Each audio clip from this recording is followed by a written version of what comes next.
आज इस वीडियो में और मेरे इस अनुभवी कथन में हम जानते हैं कि व्यक्तिगत रूप में खिलने का मतलब क्या है, विकास के कदम और अपने खुद की खिलने की यात्रा को हम कैसे मेंटेन रख सकते हैं और खुद में खिलने का मतलब क्या है। व्यक्तिगत खिलना ही आत्मबोध होता है। आज इस वीडियो में आपके साथ इस विषय पर बात करती हूँ। इस विषय पर बात करने से पहले मैं आपको एक सवाल करती हूँ, जहां से आज इस टॉपिक की शुरुआत करती हूँ। क्या आपने कभी शुद्ध स्पष्टता से कोई ऐसा पल अनुभव किया है जहां पर आपको लगा कि आपके जीवन में सब कुछ अपनी अपनी जगह पर आ गया है, अपनी अपनी जगह पर स्थित हो गया है? क्या आपको कोई ऐसा पल का अनुभव है कि आपको ऐसा लगा कि जीवन की हर चीज जहां पर होनी चाहिए थी वहीं पर ठहर गई है, स्थित हो गई है और आप भरपूर हो गए हैं? क्वेश्चन बहुत अच्छा है, जहां से शुरुआत करती हूँ आज के मेरे इस टॉपिक की। आज मुझको ऐसा ही लगता है कि जब मैं कहती हूँ कि मेरा खिलना मुझे पूरा कर गया, मेरा खिलना मुझको पूरा कर गया, जहां मेरा पूरा होना ही मुझको ऐसे प्रतीत होता है कि मैं खिल गई, मेरा खिलना पूरा हो गया। पर आज मेरा जीवन इस खिलने में से फिर जीवन को देखता है, जीवन को समझता है और पहचानता है जे सब जो पसारा है जे असल में है क्या मेरे लिए। अब जहां पर फिर मैं, क्योंकि जो व्यक्तिगत खिलना है, जहां पर फिर मैं व्यक्तिगत बात करती हूँ मेरे लिए, मैं कैसे देखती हूँ कि जे जो रचनाकारी गहरी रचना है, जे एक काव्यात्मक है, एक कविता है, जिसमें व्यक्तिगत से लेकर समूहगत विकास अते पूर्णता का एक निचोड़ है, एक सार है। इसकी बात मतलब कि जो हमारा व्यक्तिगत खिलना है उसको धर्मों ने कहा है आत्मबोध। पर अगर कोई इंसान धर्म को ना मानता हो, खिलता तो वो भी है। एक रुख होता है जिस पर फल लगता है, एक रुख होता है जिस पर सिर्फ फूल लगते हैं। इसका मतलब ये तो नहीं कि जिस पर फल लगे हैं वो ही आत्मबोध की प्राप्ति कर रहा है और जिस पर फूल लगे हैं वो आत्मबोध की प्राप्ति नहीं कर रहा। उसका फूलों के साथ खिलना ही आत्मबोध की प्राप्ति है, एक रुख का फल देना ही आत्मबोध की प्राप्ति है। व्यक्तिगत खिलना, हम कैसे खिलते हैं, वो हमारा आत्मबोध है। व्यक्तिगत खिलने में सबसे पहला आपके जहन में ये आएगा कि मुझको ऐसे लगता है कि हर चीज अपनी अपनी जगह पर आ गई है, स्थित होगी, जहां पर उस चीज को होना चाहिए था वहां पर होगी। जैसे आप घर को सजाते हो, आपको लगता है कि सोफा जहां पर होना चाहिए, टेबल जहां पर होना चाहिए, आप उसको अपनी मर्जी से सजाते हैं। ये उससे भी एक गहरा भाव है जब हम देखते हैं कि मेरी सोच जहां पर है, मेरा भाव जहां पर है, मेरा वो एक्सपीरियंस जहां पर है, वो एक्सपीरियंस मेरे को कहां से आया? बुद्ध। वो मेरा एक्सपीरियंस कहां से आया? कृष्ण। वो मेरा एक्सपीरियंस कहां से आया? बाबा नानक, जीसस, हजरत मोहम्मद। आपको ऐसे लगेगा कि आपके आगे जो ब्रह्मांड आपके कमरे की तरह है। आप अपने घर का कमरा सजाते हैं और परमात्मा ने इस ब्रह्मांड को सजाया है। आपको लगेगा कि ये हर चीज आपके जीवन में, आपका जीवन वहां पर ठहर गया जहां पर आपको लगने लगा कि मेरे जीवन में हर चीज अपनी अपनी जगह पर आ गई है, सब कुछ वहीं पर ठहर गया। जे है सबसे गहरा शून्य और जे है सबसे गहरी स्टिलनेस। मेरे को आज भी याद है कि मैं कैसे सड़क पर जीटी रोड पर चली जाती थी, सोचते सोचते, और जीटी पर रोड पर चढ़ जाती थी और मुझको कोई होश नहीं रहता था कि कोई कार आती है, कोई बस आती है और मेरे से टकरा जाएगी। कुछ भी नहीं पता चलता था। पर पता नहीं कैसे, कहते हैं ना, जिसने जब होना है वो होकर रहता है, जब किसी ने बचना है तो वो बच ही जाता है।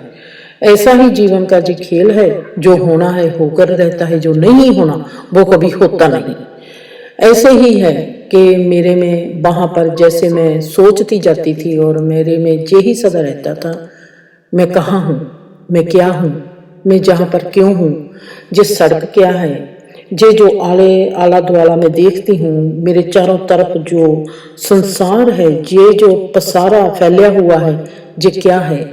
इसको दुनिया कहती है कि ये संसार है, ये दुनिया है, ये लोग हैं। ये लोग क्या है, ये संसार क्या है, ये जो मेरे हाथ में आम है, ये आम क्या है, ये जो मैंने केला देखा है, ये बनाना देखा है, ये क्या है।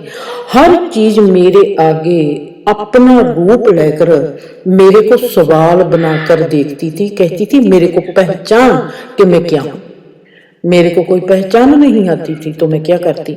मेरे को ऐसे लगता था कि मैं कभी पास नहीं होंगी जिंदगी में, मुझको मेरी पहचान कभी नहीं आएगी और मैं बस ऐसे ही क्या हूं मेरे को समझ नहीं आई। मेरा जो बुखोलापन, जो मेरे को कंफ्यूज भी नहीं मैं कह सकती इसको कि मैं कंफ्यूज थी। मेरे में एक बेसमझी सी, एक अनजानापन था जो मेरे को अपने घेरे में रखता था और मैं उस घेरे को तोड़ना चाहती थी। वो बेसमझी क्या थी और वो अनजानापन क्या था जिसमें मैं घिरी हुई थी।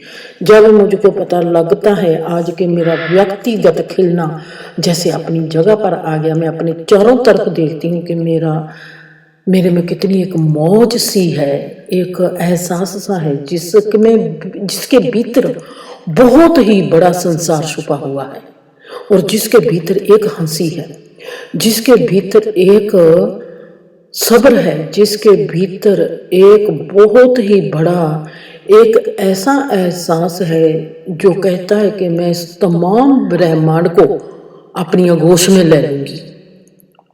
कैसे पता नहीं, पर उसने लिया हुआ है, कैसे पता नहीं।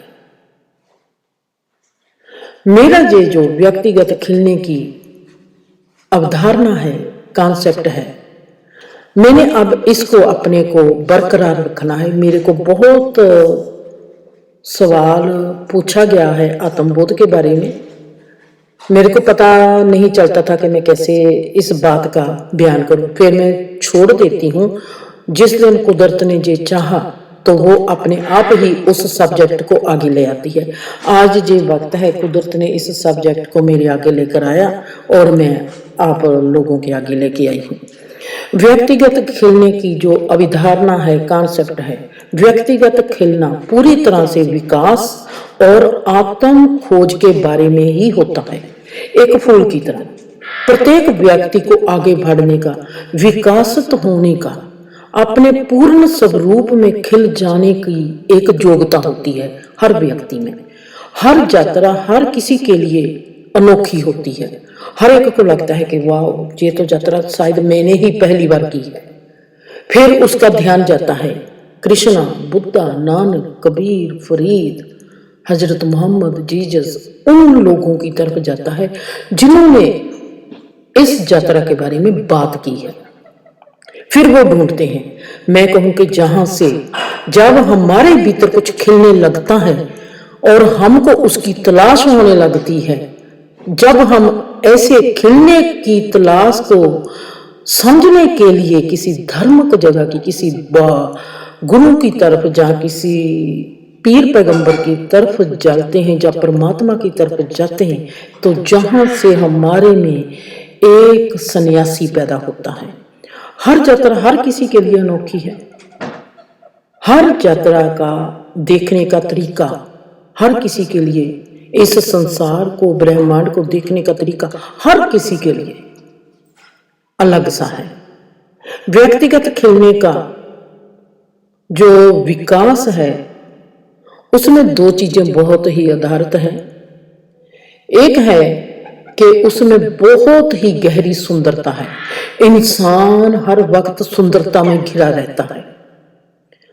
वो सुंदरता ऐसी है कि वो इंसान को हर क्षेत्र में जीने की कला से माहिर करती जाती है। जब आप में ये चीज आ जाए आपने सोच लेना है कि जो आपके भीतर कॉन्सेप्ट है कि आपने आत्मबोध की प्राप्ति करनी है, जहाँ परमात्मा को देखना है, जहाँ खुद को पहचानना है, तो आप में अगर ये आ गई कलाकारी, आपने सोच लेना कि आपका रास्ता सही है। दूसरे कदम पर हम देखेंगे कि जो हमारा व्यक्तिगत है, कोई भी जीवन का विकास है, किसी भी चीज का किसी भी हिस्से में, यात्रा कोई भी हो, चाहे हमारी सोच की ही हो, चाहे हमारे भाव की हो, हर यात्रा एक बीज से पैदा होती है। ये जो कण ही है, जो बीज का रूप है, जो जब फैलता है तो एक ब्रह्मांड की सृजना कर देता है। योग्यता की जो आरंभक चंगियारी है, ये कदम जो हमारे बीज की, हम इसको ऐसा कह सकते हैं, एक बीज होता है, उसमें शुरुआत होती है और उसमें एक योग्यता होती है। और योग्यता की जो पहली चिंगारी होती है, जो पहला कदम होता है, उसमें बहुत संभावनाएं होती हैं, उसमें बहुत सपने होते हैं, और वो ऐसे सोचो कि वो कच्चे माल से भरा हुआ होता है। आपने कभी बीज को तोड़ा होगा, आपको देखेंगे कि वो कच्चा है। ऐसे ही हमारी जब किसी भी तरफ हम यात्रा के लिए जाते हैं, चाहे सोच की यात्रा है, चाहे भाव की यात्रा है, चाहे संसार के किसी रूप की, चाहे परमार्थ के किसी रूप की यात्रा है, हर यात्रा में यात्रा जो है उसकी शुरुआत है वो बीज है। उस बीज में संभावनाएं होती हैं, सपने होते हैं। सपने का मतलब ये है, चाहना होती है कि मैं ऐसा हूं, कच्चे माल से भरा हुआ होता है। ये जो कच्चे माल से भरा हुआ हमारे भीतर हमारा बीज है, उसने अपने आप में विकास करके अपने आप को आकार देना है। मेरे भीतर के बीज ने अपने आप को आकार देना है। जब आकार देने लगेगा तो सबसे पहले बीज क्या होता है? अंकुर होता है। अंकुर होगा, विकास हो गया। अब जब वो अपने आप को एक आकार देगा, उसने उस जमीन से निकलना है। आले दुआले बहुत ही उसके चारों तरफ और भी रुख, पेड़, बेल, पत्ते हैं, और वहीं जमीन पर उसको बहुत ही छोटे छोटे से चींटी, कीड़, पतंगा, इन चीजों का भी सामना करना पड़ेगा। जैसे जैसे हम आगे बढ़ने लगते हैं तो मतलब कि हमारे आगे चुनौती आती है, बाधाएं आती हैं। जो व्यक्तिगत विकास की जो आगे बढ़ने में हमको तकलीफें आती हैं, ये हमारे में महत्वपूर्ण रोल निभाती है, जिससे हमारे में हमारी जो ताकत है, जो हमारी जुनून है, जो हमारी अपने आप के लिए अहमियत है, वो जागना शुरू कर देती है। जब वो जागेगी, मतलब कि हम पहले बीज से ही जब हम अंकुर होते हैं, जब हम ये सोचते हैं कि हमने इस कदम पर, इस राह पर कदम रखना है, तो वहीं से हमारा खिलना शुरू हो जाता है। खिलने की अवस्था वो होती है जब हम सही खिलने की अवस्था वो होती है जब हम आत्म जागरूकता और पूर्णता के स्तर पर पहुंचने लगते हैं। हमने बहुत सी चुनौतियों पर विजय पा ली होती है। विकास हमारा आगे की आगे बढ़ता जाता है, हम बड़े होते जाते हैं। हम बड़े दो तरफ से होते हैं। एक तो हम गहरे होते जाते हैं, वो भी बड़े होना होता है। एक हम ऊंचे होते जाते हैं, वो भी बड़े होना होता है। एक चीज हमको ऊंचाई देती है और एक चीज हमको गहराई देती है।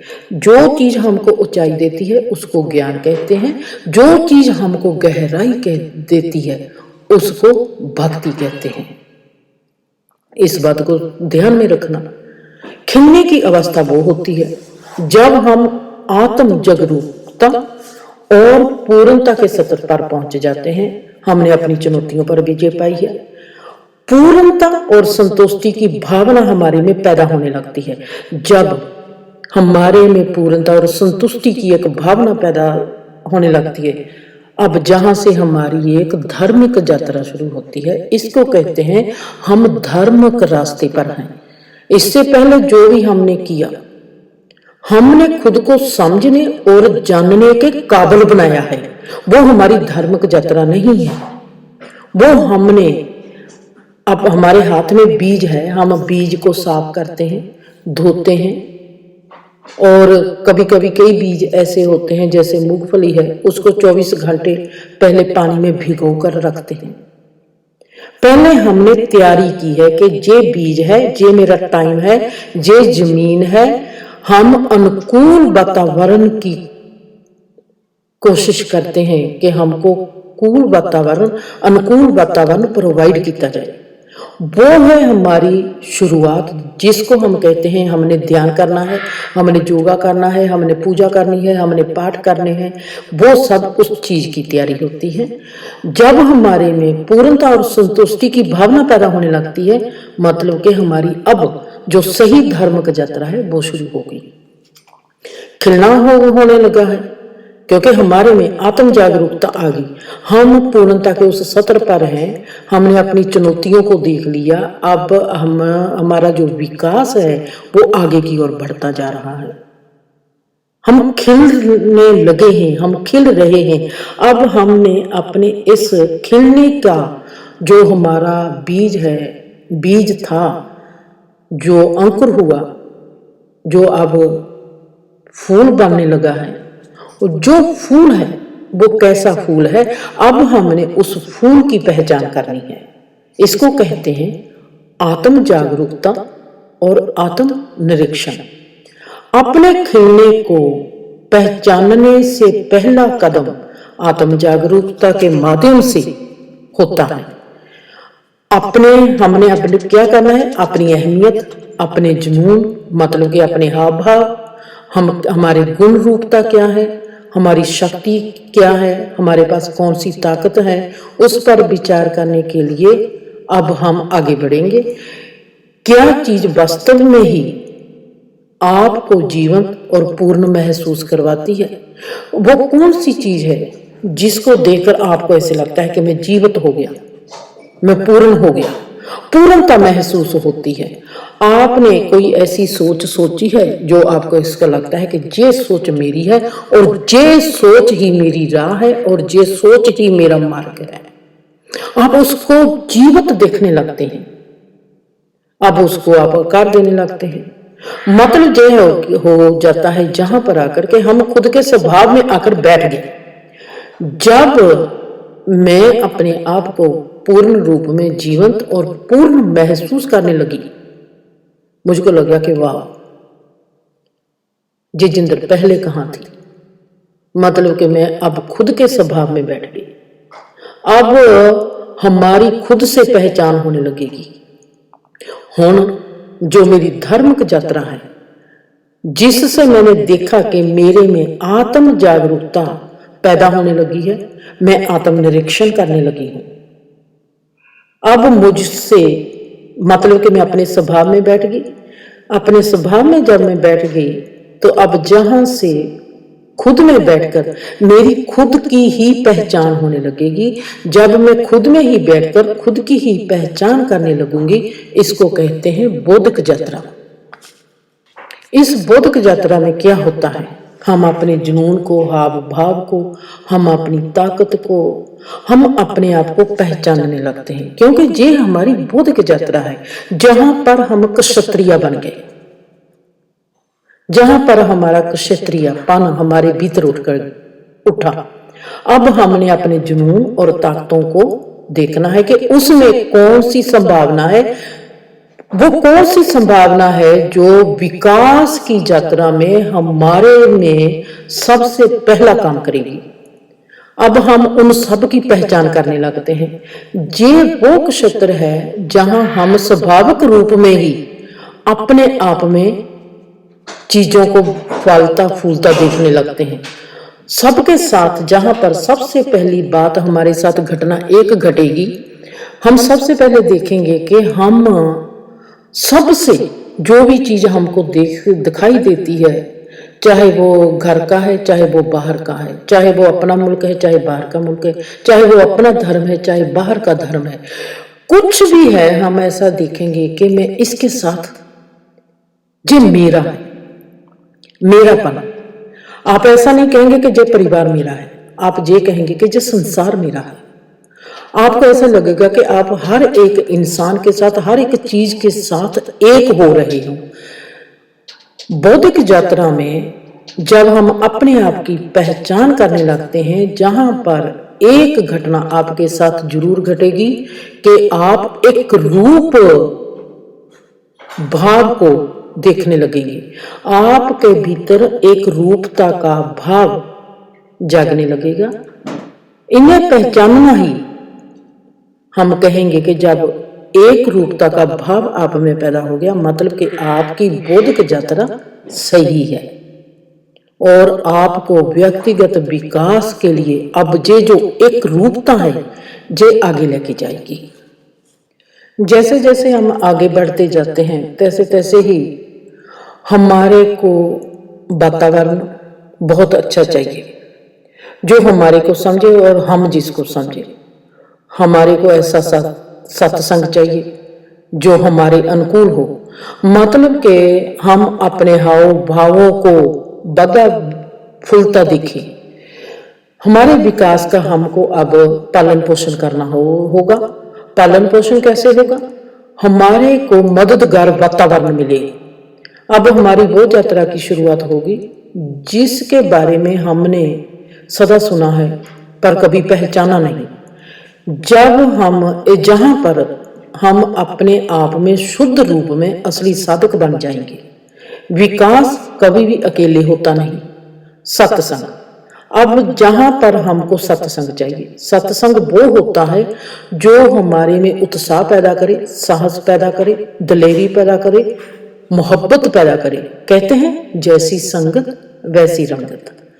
और सकारात्मक प्रभावों से हमको एक ऐसा भरा हुआ सहायक वातावरण चाहिए जो हमारे विकास को विकासशील बनाने के लिए महत्वपूर्ण हो। सकारात्मक आदतें होनी चाहिए, मानसिक विकास होना जरूरी है। सकारात्मक जो आदतें होती हैं, मानसिकता जो हमारा व्यक्तिगत विकास के लिए ऐसे काम करती हैं, आदतें और मानसिकता हमारे व्यक्तिगत विकास के लिए ऐसे काम करती है जैसे पानी और सूरज एक बीज के लिए पानी काम करता है।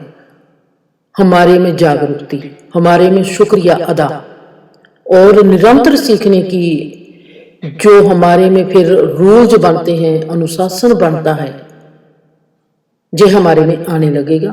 अगर जब जे हमारे में आने लगा तो आपने देखना है कि आप अपने विकास का पालन पोषण अच्छी तरह हो रहा है। जहां पर आप नहीं कर रहे, जो कुदरती रूप में आपका पहला कदम सही पड़ गया तो आपको बाकी के कदम उठाने की जरूरत नहीं है। बाकी के कदम कुदरत ने अपने आप उठाना है। जो जीवन की सही यात्रा है, जब हमको कुदरत की जरूरत पड़ेगी तो कुदरत हमारा हाथ थाम लेगी। अगर हमने कोई चीज पहचाननी है तो हमारे को जिस चीज की जरूरत होगी वो हमारे आगे आ जाएगी। हमारा सोच का जो मैप है वो कैसा है, हमारे जीवन का मैप कैसा है, जो हमारा व्यक्तिगत होता है उसके मुताबिक हमको कैसी चीज प्रभाव डालेगी और हम किस लहजे से जीवन की समझ रखते हैं और क्या चीज हमारे लिए इजी है जो हमको समझा देगी, वैसी ही कुदरत हमको वो चीज देती जाती है। अब हम शुद्ध रूप के असली साधक बन गए हैं, इसलिए कुदरत ने हमारा हाथ पकड़ लिया है। विकास कभी भी अकेला नहीं होता। जहां पर अब हमको चाहिए सत्संग। सत्संग कैसा होगा? सत्संग वो होता है, जैसे मैंने पहले भी कहा है, सत्संग वो होता है जो हमारे को उत्साह देता है, हमारे को विकासशील बनने में मददगार होता है। जहां पर हमारी आदतें बदलेंगी, सकारात्मक आदतें आएंगी और हमारी मानसिकता विकास करने लगेगी। जहां पर हमारे में गुण आने लगेंगे, हम होशपूर्वक ज्यादा होंगे, हमारे में एक शुक्रिया का भाव पैदा होने लगेगा जो हमारे को निरंतर सिखाने के लिए हमारे में पैदा हुआ है, जिससे हमारे को रूल्स और अनुशासन आने लगेंगे। जिसको लोग अक्सर कहते हैं कि अभ्यास करना चाहिए, अभ्यास का नाम देते हैं।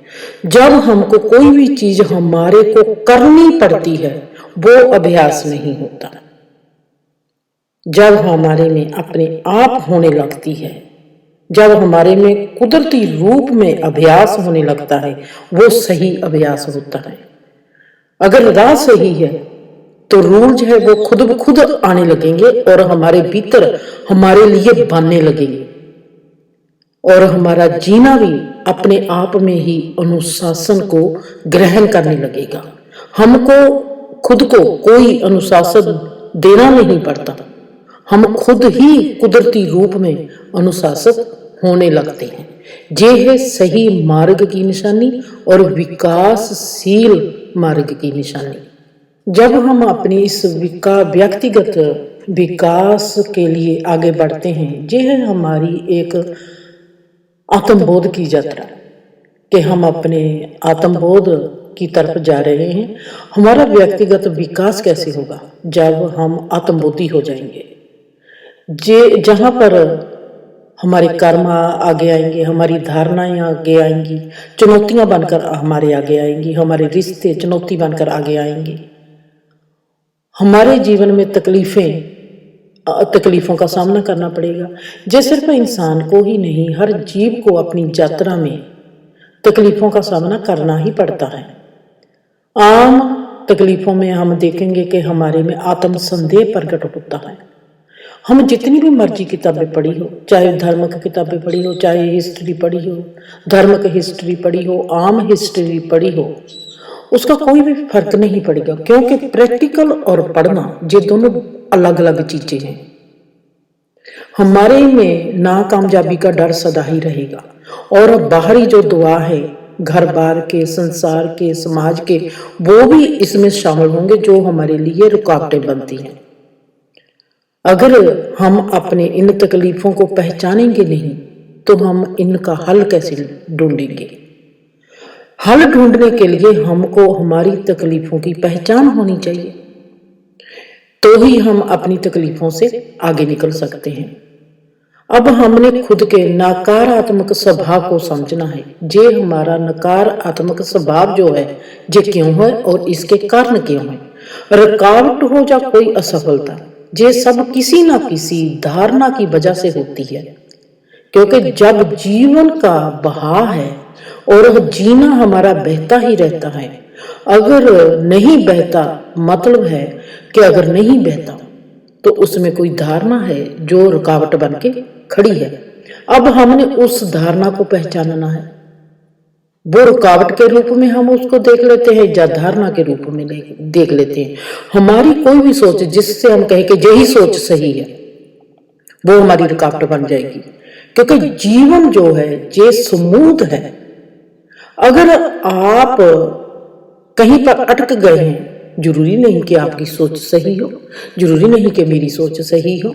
अगर मेरी सोच मुझको कहीं ना कहीं पर रुकावट देती है, मेरे जीवन के बहाव को रोकती है, तो वो सोच सही किंज हो सकती है? वो सोच नहीं है। अगर मेरी धारणा कोई ऐसी है जो मेरे जीवन बहाव में रुकावट बनती है, तो वो धारणा कैसे सही हो सकती है? अब हमको रुकावट को समझने के लिए दृढ़ता और अनुकूलशीलता चाहिए। इन दोनों के माध्यम से हमारे में क्या पैदा होगा? संतुलन। संतुलन कहिए या लचीलापन कहिए, वो विकासित होगा। नाकामयाबी एक सीख होती है जो हमको हमारी रुकावट के बारे में जानकारी देती है।